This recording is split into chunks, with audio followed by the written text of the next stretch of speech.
Hello, this is Smergal, brother of Smeagol. Today, we're going to continue of the Wizard of Oz Chapter 2, which is called The Council with the Munchkins. Sounds like habits. Stupid shadow. She, who I assume is Dorothy, since it was a few days since I read this, was awakened by a shock so sudden and severe that if Dorothy, yep, I was right, had not been lying on the soft bed, or now it's soft, wait, was it soft? I don't really remember. She might have been hurt. As it was, the jar made her catch her breath and wonder what happened. And Toto put his cold hard nose into her face and whined dismally. Dismally? He just whines, okay? Toto's kind of a whiner. But just don't fall over again. I already followed you over once. Dorothy sat up. She sat up. Dorothy sat up. Sorry, this is Smeagol's second book to read. Dorothy sat up and noticed that the house was not moving. Nor was it dark. For the bright sunshine came in at the window. Because where else are the sunshine supposed to come in? I know Smergal has a cave. It comes through doorway, but that doesn't count. Flooding the little room with sunlight, she sprang from her bed and with Toto at her heels ran and opened the door. The little girl gave a cry of amazement and looked about her, her eyes growing bigger and bigger at the wonderful sight she saw. A cyclone had set the house down very gently for a cyclone. Oh, how nice. In the midst of a country of marvelous beauty, there were lovely patches of greensward. What the heck is that? All about with stately trees, yes, stately trees, bearing rich and luscious fruits. Well, that's amazing. Last time I tried to steal fruit from a tree, he hit me. Stupid trees. Banks of gorgeous flowers were on every hand, and birds with rare and brilliant plumage sang and fluttered in the trees and bushes.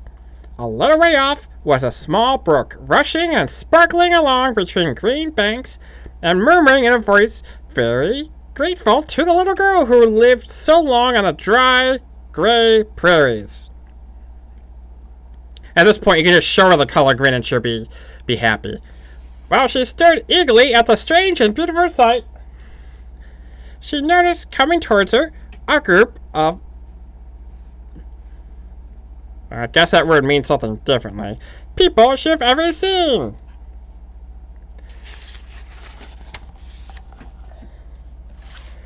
They were not big as the grown folk, as she always been used to. Neither were they very small. In fact, they seemed about as tall as Dorothy, who was a well-grown child for her age. Although they were, so far as looks go, many years older. I hate this book so far. It has habits in it. Habits are small, like that. And not like dwarfs. If they were dwarfs, they'd have big beards. 3 men and 1 woman, all were oddly dressed. They wore round hats that rose to a small point a foot above their heads. So the garden gnomes? With little bells around the brims tinkled sweetly as they moved. The hats of the men were blue, and the little woman's hat was white. She wore a white gown that hung in pleats from her shoulders. Over it sprinkled a little star that glistened in the sun like diamonds. Great. I really don't have anything like that, but whatever, it's overcompensation. The men were dressed in blue, of the same shade as their hats. Oh, how nice.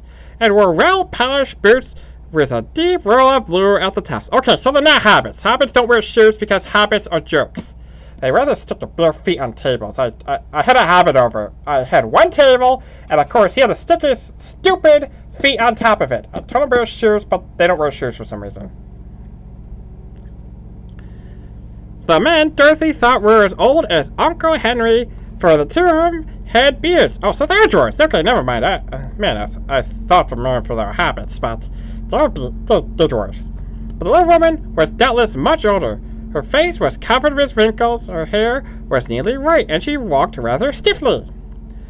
When these people drew near the house where Dorothy was standing in the doorway, they paused and whispered among themselves, as if afraid to come further.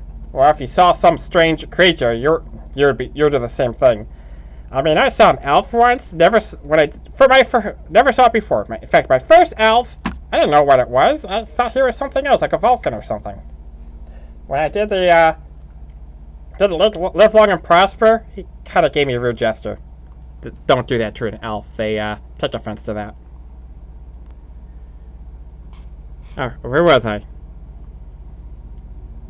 But the little old woman walked up to Dorothy and made a low bow and said in a sweet voice, "You are most welcome, most noble sorceress to the land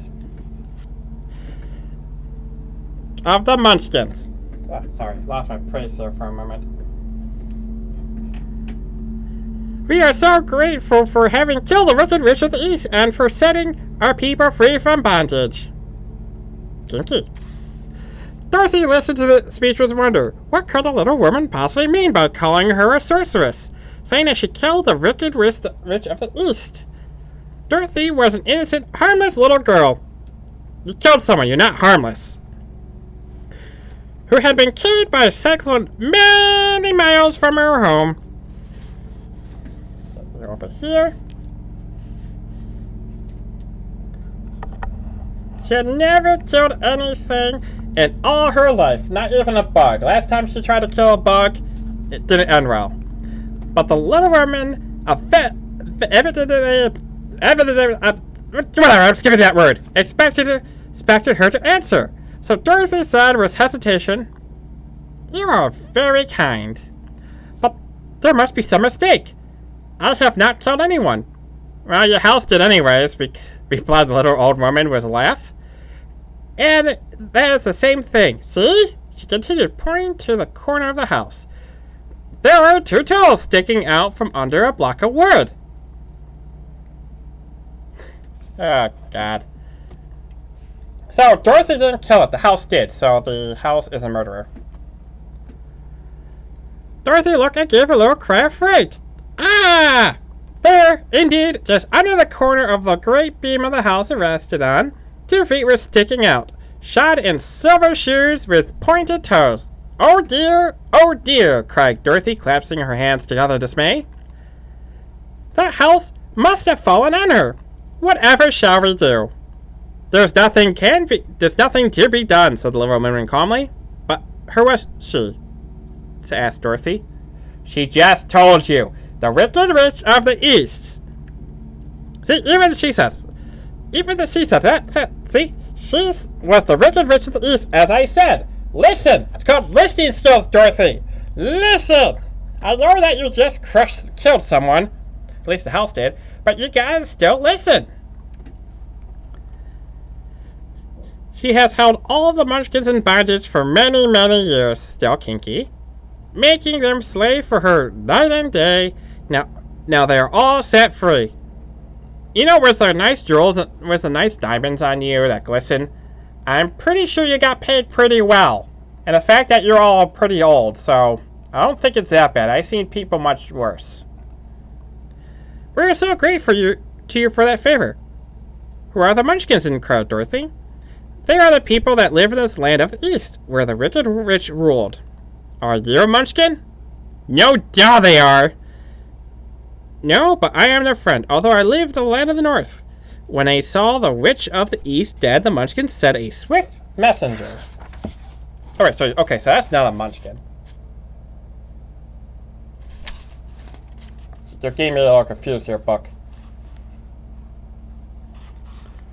To me, I came at once. I am the witch of the North. Oh, gracious, cried Dorothy. Are you a real witch? Yes, indeed, answered the little old woman. Wow, that's, I was expecting the little woman to be it. But still, was the Munchkin still dressed nicely in all blue? I still think that they got paid pretty well. But I'm a good witch, and the people love me. I am not as powerful as the wicked witch who ruled here, or should I have set the people free myself? Maybe you should try harder. I don't think you're putting in the effort. But I thought all witches were wicked, said the girl, who half frightened at facing a real witch. Oh, no, that's a mistake. Yeah. Everyone is confused. It's like wizards. Some are good, some are evil. I remember fighting a wizard once. He stole something of mine. Didn't end really well. Smergal got shot off a cliff. What the? Okay, get out of my cave! Get out of my cave! The cat's back. I gave her one fish and it's still coming back! There are only 4 witches in the Land of Oz, and 2 of them, those who live in the north and south, are good witches. I know this to be true as I am one of them myself and cannot be mistaken. That's a little biased here. Maybe someone else could do it. Maybe it's just as evil, even more evil. Maybe just manipulating. Probably even more evil. Those who dwell in the east and west were indeed wicked witches. But now that you killed one of them, there is but one wicked witch in all the Land of Oz. The one who lives in the west. Yeah, since the one in the east died, it's the west. But said Dorothy after a moment's thought, Aunt had told me that the witches were all dead years and years ago. Who is Aunt inquired the little old woman. She is my aunt, who lives in Kansas, where I come from. The witch of the north seemed to sink for a time. Like when I do. Yeah, I'm even doing it right now. With her head bowed and her eyes upon the ground. Okay, I'm done thinking. Then she looked up and said, I do not know where Kansas is, for I've never heard of that country mentioned before. But tell me, is it a civilized country? Oh, yes, replied Dorothy, except everything is gray and boring. Then that accounts for it, and... Okay. Stop bugging me for food. I do not have food. In fact, I gave you a fish. Shoo! Then that accounts for it. In civilized countries, I believe there are no witches left. Nor wizards. Nor sorceresses. No magicians. Except in Vegas. I don't even know. Don't ask me how I knew that. You know what? I don't even know where that is. I just came up with it. If this is where I am, this witch would think differently. But you see, the land of Oz has never been civilized. Because you're doing a really bad job. For we cut off from all the rest of the world. Therefore, we still have witches and wizards among us. So all you have to do is civilize everything. So if I destroy all the orcs and all the stupid goblins, it will be civilized. I should try that. You have to kill our orcs and kill all goblins. Seems simple enough. Now Smergal just needs to learn how to write. Who are the wizards? Asked Dorothy. Ozzy himself, the great wizard, answered the witch, sinking her voice to a whisper. Oh, I had to say that whisper. Ozzy himself, the great wizard.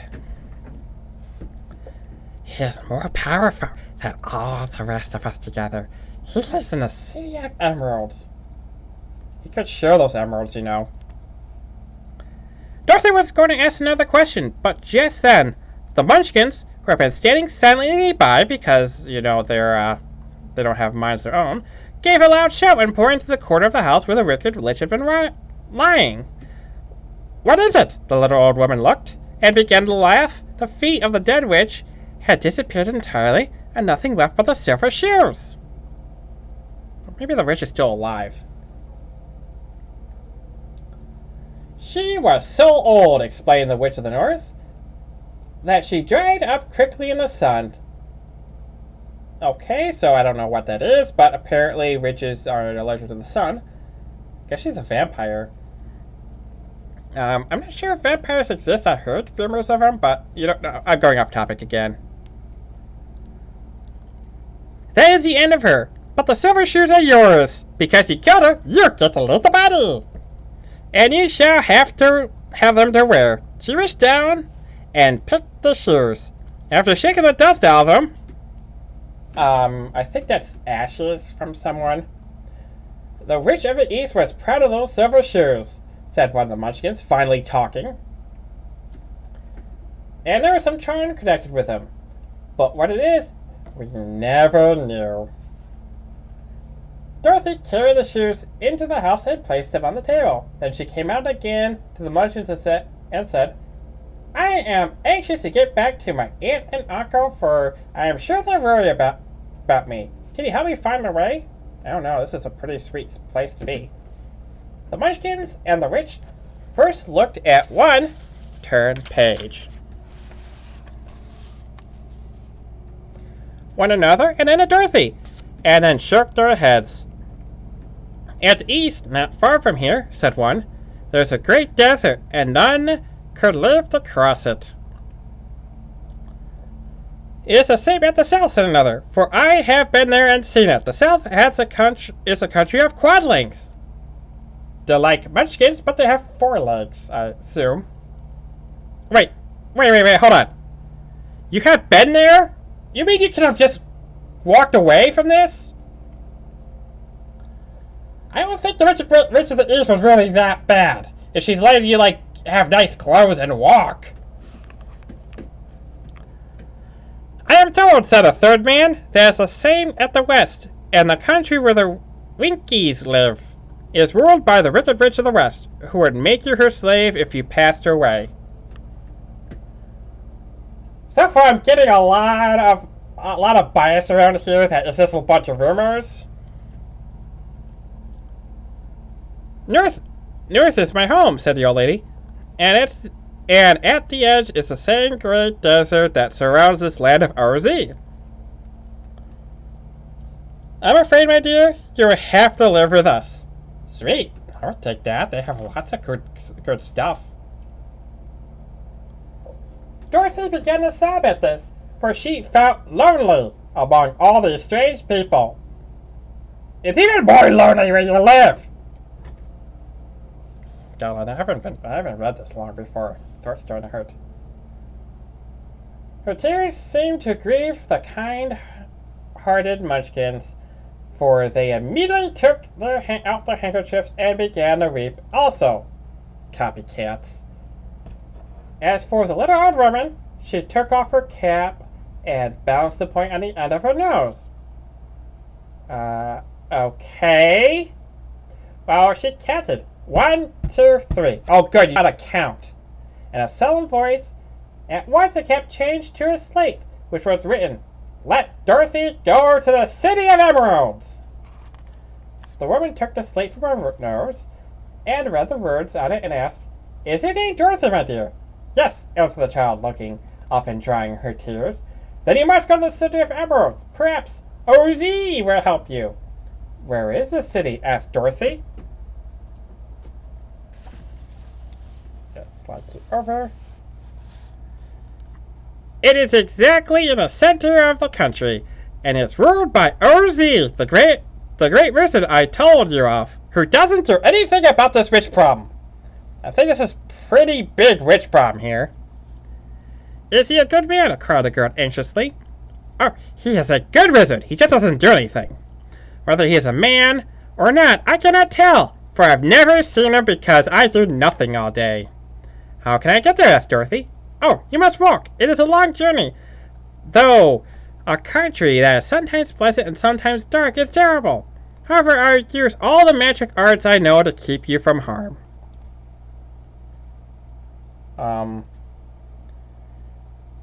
Okay, so that's a little thick here. So you're just going to let a little girl just walk on her own with a dog that doesn't seem to be terrifying at all. Sorry.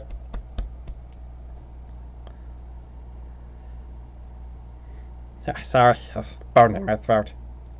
Won't you go with me? Pleaded the girl, who had begun to look upon the old woman as her only friend, despite the Munchkins are there too.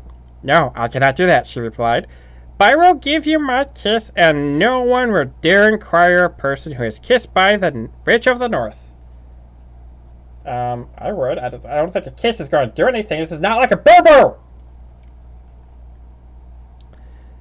She came close to Dorothy and kissed her gently on the forehead. Where her lips touched the girl, they left a round, shiny mark, as Dorothy found soon afterward.